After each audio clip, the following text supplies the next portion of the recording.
In this video, I'm showing you step by step how to create bills inside of Zoho Books. It is super easy to do. So the first thing you need to do is open up Zoho Books like you usually would. Then from here, you need to go over to Purchases here in the menu and go down to Bills. And right beside Bills, you'll see this plus icon. And if you click on this, you'll be able to create a new bill.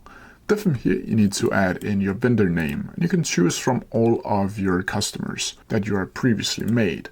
You can also create a new vendor if you click down here. Then from here you can add a billing address, you can add a bill number down here, and you can choose yourself what the bill number should be. You can add an order number and of course a bill date. You can choose between all of these. I'm just gonna choose today, and the due date will also be today. Payment terms you can also change. You can change it from due on receipt to any of these, due the end of the month, due the next month, or make a custom term. Then from here you can add in a subject if you want to do that.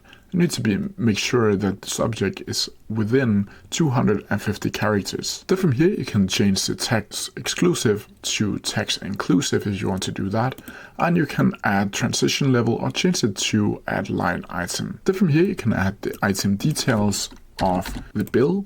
You can add into what account it should be in. You can add the quantity, the rates, and of course the tax rate. Then you can add the customer detail and you can see the amount. You can also click non-billable down here, which you can click off with billable and project name and mark up by how many %. And then you can click update. Then from here you can add a new row if you want to do that, and you can see the total amount of your bill down here.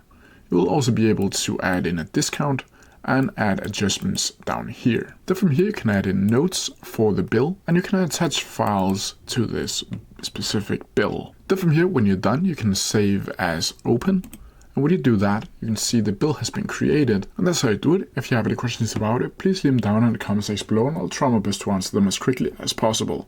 See ya!